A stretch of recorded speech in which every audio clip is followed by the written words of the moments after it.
बोले प्रभु यीशु मसीह की। और हम लोग यहाँ पर आराधना में जाने से पहले परमेश्वर का गुणों को थोड़ा सा हम लोग देखने के लिए जाएंगे। और हम लोग देखते हैं क्या ही धन्य है वह जिसका अपराध क्षमा किया गया और जिसका पाप ढापा गया हो, है ना। तो हम सब जानते हैं कि हमारा परमेश्वर इस दुनिया में हमें पाप से, शराब से मुक्ति देने के लिए आया। हालेलुया। वो नहीं चाहता है कि कोई पाप में रहे या पाप में मरे या पाप के कारण उन पर दंड की आज्ञा हो, परंतु परमेश्वर हमें दंड देने से पहले हमें पाप से छुड़ाने के लिए इस जगत में आया। और हम किसी के बारे में नहीं सुनते हैं कोई आज तक पाप के लिए बलिदान हुआ हो। हालेलुया। बोले प्रभु यीशु मसीह की। आज तक धरती आकाश के नीचे कोई व्यक्ति पाप के लिए बलिदान नहीं हुआ।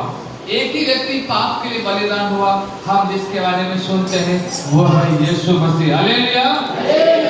इसलिए परमेश्वर हमारे पाप को ढाप दिया, हमारे अपराधों को क्षमा कर दिया और हमें एक नया जीवन दिया। हालेलुया।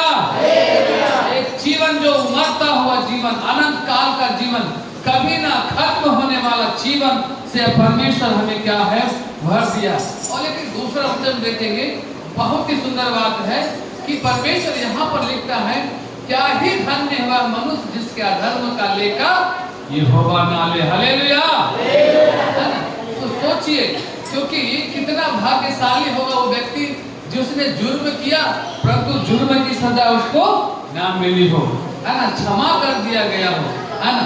आज हम इस दुनिया में देखते हैं कोई भी हमारे अपराध को, गलती को क्षमा नहीं करता है ना, माफ नहीं करता है। हमें उसका दंड चुकाना पड़ता है, कीमत देना पड़ता है, उसका हरजाना भोगना पड़ता है। परंतु हम देखते हैं परमेश्वर हमारे लिए सारा दंड को चुकाया, हमारा सारा जुर्माना को भर दिया, है ना, हमारे सारे गुनाहों को अपने ऊपर ले लिया। इससे पता चलता है कि परमेश्वर हमसे कितना प्रेम करता है, ना कि प्रेम करता है, उनकी हार्दिक इच्छा है कि कोई व्यक्ति नष्ट ना हो। हालेलुया।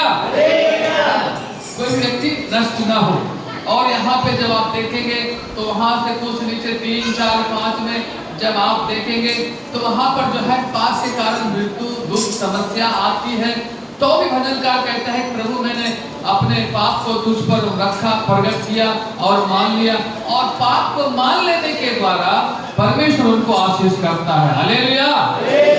जो अपने अपराधों को मान लेता है, कबूल कर लेता है ना, उसके ऊपर परमेश्वर क्या करता है, क्षमा करता है और उसको परमेश्वर आशीष करता है। क्योंकि परमेश्वर दंड देने से कभी प्रसन्न नहीं होता है। मजबूरी में परमेश्वर को क्रोध में आकर के दंड देना पड़ता है।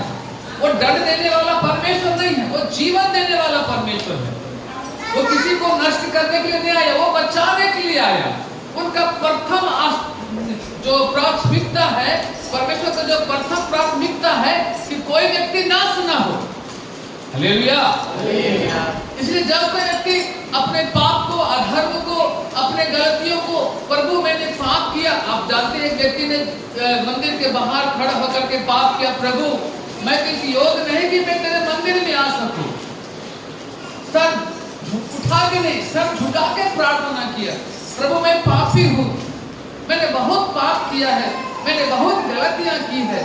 पता है परमेश्वर उस प्रार्थना को सुना और व्यक्ति आशीष पाया। हालेलुया। जब कोई व्यक्ति ये मान लेता है, इन दिनों में है ना, ये बात को मानना, स्वीकार करना बहुत बड़ा जो है ना, एक इसको क्या बोले, बहुत बड़ा चुनौती है किसी व्यक्ति के लिए। कोई कितना गलती करेगा पर उसको मान नहीं सकता है। पर बाइबल कहता है, परमेश्वर कहता है, अगर कोई अपने अपराधों को मान लेता है तो वो अपराध का परमेश्वर को दंड नहीं, वो दंड आशीष में बदल जाता है। हालेलुया। दंड किस में बदल जाता है? आशीष में बदल जाता है, भलाई में बदल जाता है, शांति में बदल जाता है ना, जो छुटकारे में बदल जाता है। इस कारण जो है ना, इसलिए और यहाँ पे 6 और 7 और पढ़ेंगे तो वहाँ पे लिखा है, हर एक का परमेश्वर जो ऐसे समय में लोग प्रार्थना करें, परमेश्वर के ऐसे समय में लोग जाए जो परमेश्वर मिल सकता है। तो इसका मतलब क्या है, परमेश्वर क्या एक ही बार मिलेगा? क्या परमेश्वर एक ही बार मिलेगा? क्या लिखा है? हर एक, इस कारण हर एक भक्त ऐसे समय में प्रार्थना करे जबकि तू मिल सकता है, निश्चय जब बड़ी, है ना। देखिए यहाँ पे परमेश्वर के बारे में लिखा है, लेकिन आप देखेंगे, है ना, परमेश्वर जो सुनेगा, परमेश्वर सुबह के समय में हमें अधिक प्रार्थना करना चाहिए। इसका कारण क्या है बता देते हैं। अभी देखिए, पर ये नहीं कि परमेश्वर सुबह के समय में ही मिलेगा, पर उसका एक रीजन है। सुबह के समय में क्यों हमें प्रार्थना करना चाहिए, उसका कारण है क्योंकि हम भी अगर सुबह उठते हैं तो क्या करते हैं, अपना घर का लोगों के लिए प्लान करते हैं, है ना। आज क्या खाना बनाएंगे, क्या खाना खिलाएंगे, क्या क्या करेंगे, कहाँ कहाँ जाएंगे, है ना। सारी योजना को क्या करते हैं, प्लान करते हैं, और फिर उसके अनुसार हम दिन भर काम करते हैं। परमेश्वर भी सुबह उठ करके अपने लोगों के लिए अच्छी वस्तु देने के लिए वो तैयार रहते हैं। परमेश्वर सोते नहीं है, लेकिन परमेश्वर हर दिन सुबह के समय में हमें आपको अच्छा वस्तु देने के लिए वो तैयार रहते हैं कि कोई आएगा और यदि मुझसे प्रार्थना करेगा तो मैं उसकी अच्छी वस्तु दूंगा। हालेलुया। इसलिए सुबह के समय में परमेश्वर हमें आशीष देने के लिए वो तत्पर रहता है कि अगर हम सुबह के समय परमेश्वर को पुकारें, इसलिए समझ सिखाया कि जब तू प्रार्थना करना तो क्या प्रार्थना करना, हमें आज दिन भर की, दिन कहां से शुरू होता है, सुबह से। हालेलुया, है ना। हमें दिन भर की रोटी चाहिए, और ये नहीं लिखा है कि हमें आधा दिन का रोटी चाहिए। अभी दिन 1-2 घंटा बचा है हमको, अभी दिन भर की रोटी, यानी कि वो सुबह उठ करके परमेश्वर से हमें अपने आवश्यकताओं के लिए प्रार्थना करना चाहिए। प्रभु हमें अच्छा काम, अच्छा नौकरी, अच्छा खाना, अच्छा हमारा जरूरतों को प्रभु आप पूरा कर दीजिए। आप जरूर ऐसे समय में प्रार्थना करेंगे तो परमेश्वर आपको आशीष देगा। हालेलुया। और क्या लिखा है, परमेश्वर की आशीष में क्या करेगा, मैं तुझे बुद्धि दूंगा, है ना, जिस मार्ग में तुझे चलना है, तुझ पर कृपा दृष्टि करूंगा, तुझे सम्मति दूंगा, है ना। और इस प्रकार जो है परमेश्वर कई आशीषों को देता है। परंतु एक बात आखिरी में लिखा है, वो क्या लिखा है, तुम घोड़े और खच्चर के समान ना बनना। हालेलुया। क्योंकि घोड़े और खच्चर को वश में करने के लिए क्या करना पड़ता है, मुंह में लगाम लगाना पड़ता है। तो देखिए, अगर कोई धर्मी व्यक्ति, कोई परमेश्वर पर विश्वास करने वाला व्यक्ति, कोई अगर अच्छा जो पाप क्षमा हो गया, अगर वो गलत काम करता है, बुराई काम करता है, तो फिर परमेश्वर उसको लगाम लगाता है। लगाम का मतलब क्या है, ताड़ना। हालेलुया। इब्रानियों की पत्री में जाके पढ़िएगा, परमेश्वर जिससे प्रेम करता है उसे ताड़ना भी देता है। जब हम यीशु मसीह पर विश्वास किए हैं और अगर हम उनकी मार्गों को छोड़ते हैं, हम फिर से पाप, बुराई, गलत काम करते हैं, तो फिर परमेश्वर हमें सुधारने के लिए वो जरूर हमें ताड़ना देंगे। हालेलुया। वे जरूर हमें जो है कुछ न कुछ हमें हमारे साथ में करेंगे ताकि हम जो है सुधर जाए। इसलिए लिखा है, दुष्ट को बहुत पीड़ा होगी। दुष्ट कभी भी जो दुष्ट विचार रखते हैं, दुष्ट भावना रखते हैं, दुष्ट का काम करते हैं, है ना, तो उनको बहुत ही पीड़ा होगी।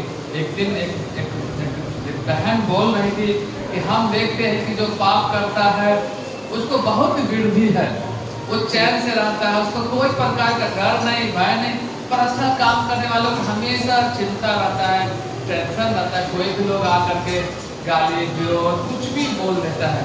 तब हमने उनको समझाए, बताए, देखिए, है ना, दुष्ट का इसी धरती पर उसको जीना है। हालेलुया।